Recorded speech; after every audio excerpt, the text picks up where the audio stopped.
जय हिंद दोस्तों। Sustainable structure में आपका स्वागत है। दोस्तों आज मैं आपको बताऊंगा 1 मेगावाट ग्राउंड माउंट में इलेक्ट्रिकल से रिलेटेड कैलकुलेशन प्लस जो उसका असेंबल प्रोसेस है उसके बारे में डिटेल से बताऊंगा। दोस्तों अभी तक मैंने इस 1 मेगावाट प्रोजेक्ट से रिलेटेड स्ट्रक्चर से रिलेटेड कंप्लीट बता रखा हूँ कि स्ट्रक्चर का क्या कॉन्फ़िगरेशन है, क्या उसका डिजाइन का जो प्रोसेस है, कैसे डिजाइन हुआ है, प्लस में स्ट्रक्चर का क्या क्रॉस सेक्शन है, जितने भी मेंबर स्ट्रक्चर में यूज हुआ है उसके बारे में डिटेल से बता रखा हूँ और मॉड्यूल असेंबल से रिलेटेड सब कुछ बता रखा हूँ। कॉलम कास्टिंग कैसे हुआ है, उसका फ्रेम कैसे डिजाइन हुआ है, वो सब आज के टॉपिक में आपको बताऊंगा कि इलेक्ट्रिकल का जो सबसे पहला वर्क है वो डीसी का है। आप देख सकते हैं यहाँ पे डीसी का वर्क कैसे किया गया है, डीसी का कनेक्शन क्या है, इसका कैलकुलेशन क्या है। अगर यहाँ पे स्ट्रक्चर डिजाइन हुआ है और उसके साथ प्रोजेक्ट जो मॉड्यूल लगा हुआ है वो भी स्ट्रिंग के अकॉर्डिंग ही डिजाइन हुआ है। सबसे पहले आपको बता देता हूँ कि यहाँ पे जो मॉड्यूल का कॉन्फ़िगरेशन है, जो टेबल का साइज है 28 टेबल का साइज है।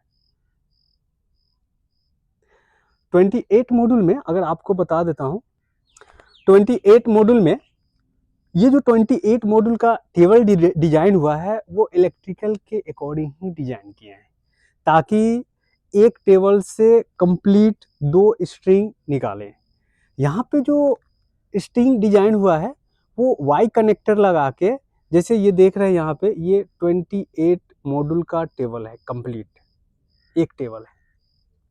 इस एक टेबल में जो स्ट्रिंग निकला है 28 मॉड्यूल का स्ट्रिंग है, मतलब front side 28 module, back side 28 module, total number of module 56 हो जाता है।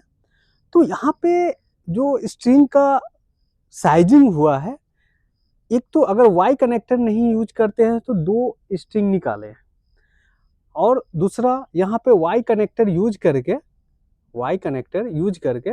28 मॉड्यूल फ्रंट 28 मॉड्यूल बैक दोनों को लेकर एक स्ट्रिंग यहाँ से निकला है, ये देख सकते हैं।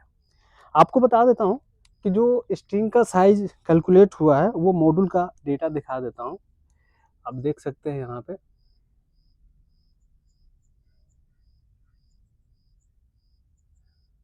थोड़ा सा धुंधला आ रहा है, मैं मॉड्यूल डेटा शीट आपको शेयर कर दूंगा कि कैसे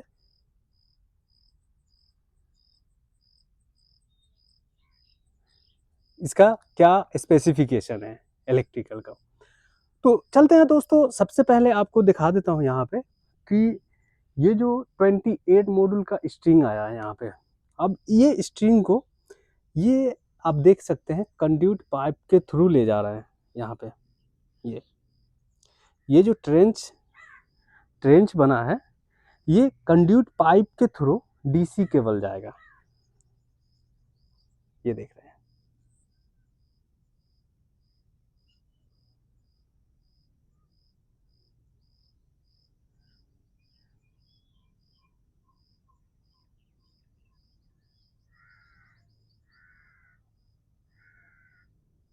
ये जो ट्रेंच गड्ढा हुआ है, क्योंकि यहाँ पे अभी स्ट्रिंग का क्वांटिटी कम है इसीलिए यहाँ पे गड्ढा का डेप्थ कम है। जैसे जैसे आगे बढ़ेंगे वैसे जो ट्रेंच बना है यहाँ पे वो और डेप्थ में गया है, लगभग 800-900 mm डेप्थ चला गया है। यहाँ पे ये 400 mm के आसपास है, 1 फीट से ज़्यादा है। तो ये ट्रेंच यहाँ पे सिंगल गया है। जब इन्वर्टर से एसी केबल निकलेगा वहाँ पे ट्रेंच का डेप्थ ज़्यादा है। अब आपको बता देता हूँ कि यहाँ पे जो डीसी केबल का साइज यूज हुआ है उसके बारे में बता देता हूँ। ये जो देख रहे हैं डीसी केबल का यहाँ पे बंच बना के रखा हुआ है, ये जाएगा अभी इसी से।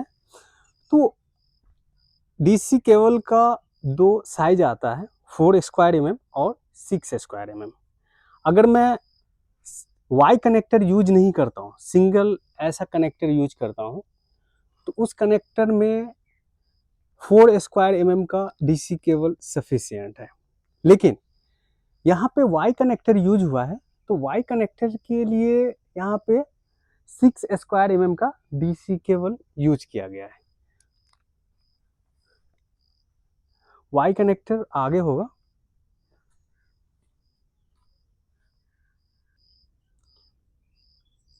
तो दोस्तों ये रहा डीसी का असेंबल प्रोसेस।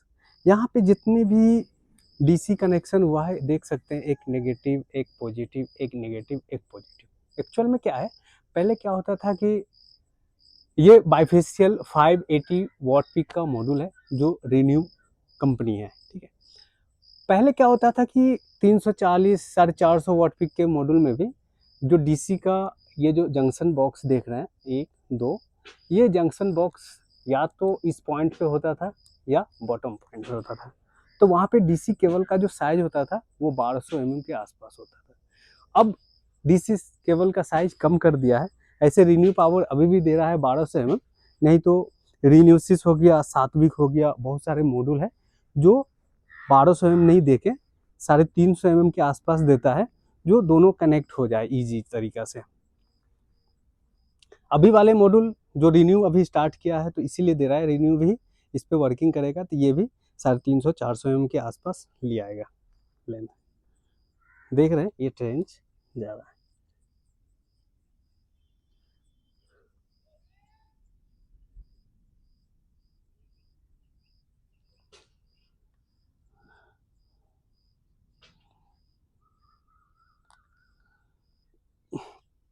चलते हैं दोस्तों नेक्स्ट टॉपिक की तरफ जो इलेक्ट्रिकल से ही रिलेटेड है।